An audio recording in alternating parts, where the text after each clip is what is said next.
Hello friends, welcome to education part 2.2। आज हम इतिहास के कुछ महत्वपूर्ण प्रश्न लेके आए हैं जो सीटेट के लिए, टेट के लिए, यूपी पुलिस के लिए, रेलवे के लिए या फिर बीपीएससी हो, यूपी पीसीएस हो, इसके लिए बहुत ही इम्पोर्टेंट ये क्वेश्चन है। आप इस वीडियो के अंत तक बने रहें। साथ ही साथ इस क्वेश्चन को अगर आप एक बार देख लेते हैं तो आपको क्वेश्चन ये बहुत ही आसानी से याद हो जाएंगे। तो चलिए देखते हैं पहले प्रश्न को। उड़ीसा के कोणार्क सूर्य मंदिर, हम जो भी मंदिर है उसका हम डिटेल में वीडियो बनाए हैं, आप मेरे चैनल पे जाके देख सकते हैं। तो उसमें कोणार्क के सूर्य मंदिर का भी हम इमेज दिखाए हैं, आप देख सकते हैं उसमें। तो उड़ीसा के कोणार्क के सूर्य मंदिर का निर्माण किसने करवाया था? तो नरसिंहदेव प्रथम ने करवाया था। ये किस वंश के थे? तो ये गंग वंश के थे। गंग वंश के थे कौन? नरसिंहदेव प्रथम। तथा ये भी पूछा जा सकता है कि कोणार्क के सूर्य मंदिर का निर्माण किन वंशों ने करवाया था? तो गंग वंशों ने। नेक्स्ट है, गुर्जर प्रतिहार वंश की स्थापना किसने की थी? तो गुर्जर प्रतिहार वंश की स्थापना किसने की थी? तो नागभट्ट प्रथम ने। नेक्स्ट है, विरूपाक्ष मंदिर का निर्माण किसने करवाया था? तो विरूपाक्ष मंदिर का निर्माण चालुक्यों ने करवाया था। नेक्स्ट है हमारा, चालुक्य वंश का सबसे महान शासक कौन था? तो चालुक्य वंश का सबसे महान शासक कौन था? तो पुलकेशिन द्वितीय था। नेक्स्ट है, किस तोमर शासक को दिल्ली शहर की स्थापना का श्रेय दिया जाता है? तो कौन है आंसर? अंगपाल। अंगपाल किस वंश का था? तो तोमर वंश का था तथा इसे दिल्ली की स्थापना का श्रेय दिया जाता है अंगपाल को।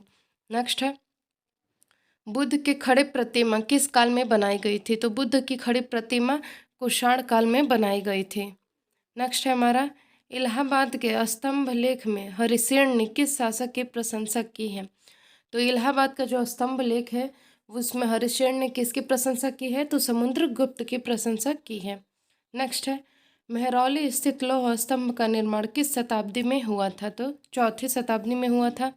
नेक्स्ट है, चंद्रगुप्त विक्रमादित्य के दरबार में नवरत्न थे। ये पूछा जा सकता है कि नवरत्न किसके दरबार में थे? तो चंद्रगुप्त विक्रमादित्य के दरबार में थे तथा उनमें सबसे प्रसिद्ध कौन है? तो कालिदास है। नेक्स्ट है, किस काल में स्त्री और पुरुषों की बराबरी थी? हर काल में कभी पुरुष आगे आते हैं, कभी स्त्री आगे आती है, लेकिन किस काल में दोनों की बराबरी थी? तो गुप्त काल में। नेक्स्ट है, अजंता की गुफा अपनी चित्रकारी के लिए बहुत फेमस है, जो मध्य प्रदेश में है। तो अजंता की गुफाओं में चित्र किस वंश के काल के हैं? तो गुप्त वंश के काल के हैं अजंता की गुफाएं।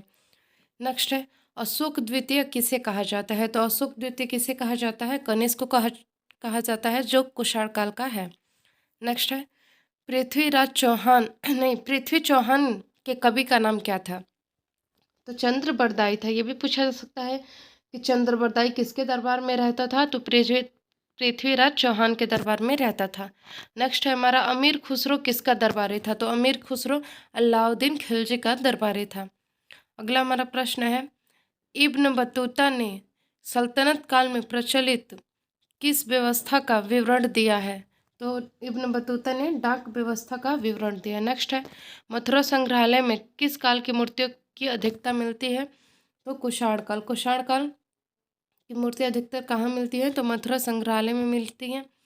नेक्स्ट है, प्राचीन भारत के व्याकरण लेखक पतंजलि किसके समकालीन थे? तो पतंजलि शुंग वंश के समकालीन थे तथा पुष्यमित्र जो शुंग हैं उनके समकालीन थे। नेक्स्ट है, मौर्यों के बाद दक्षिण भारत का सबसे प्रभावशाली राज्य कौन हुआ? तो मौर्यों के बाद दक्षिण भारत में सबसे प्रभावशाली राज्य कौन था? तो सातवाहन था। नेक्स्ट है हमारा, तक्षशिला क्यों प्रसिद्ध है? तो तक्षशिला अपने कला यानी गंधार कला के लिए प्रसिद्ध है। अगला हमारा, राजेंद्र चोल द्वारा किए गए बंगाल अभियान के समय बंगाल का शासक कौन था? तो कौन था? महिपाल था। जो आप लोग देख सकते हैं, जो त्रियुद्ध हुआ था जिसमें चोल वंश था, राष्ट्रकूट वंश थे और पाल वंश था, तो उसमें ही जो राजेंद्र चोल ने बंगाल का अभियान किया था, तो बंगाल में उस वक्त महिपाल का शासन था। नेक्स्ट है, चोल राजाओं ने किस धर्म को संरक्षण दिया? तो चोल राजाओं ने शैव धर्म को संरक्षण दिया था। अगला हमारा है, मोहम्मद गजनवी ने गुजरात के प्रसिद्ध मंदिर को कब लूटा था? तो 1025 ईस्वी में लूटा था। नेक्स्ट है हमारा और लास्ट है, मोहम्मद गजनवी का दरबारी कवि कौन था? तो मोहम्मद गजनवी का दरबारी कवि अलबरूनी था। तो आज के लिए इतना ही। वीडियो आपको पसंद है तो चैनल को सब्सक्राइब करें, लाइक करें और शेयर करना ना भूलें। साथ ही साथ आप ऐसे क्वेश्चंस के लिए, ऐसे वीडियो के लिए मेरे चैनल पे बने रहें।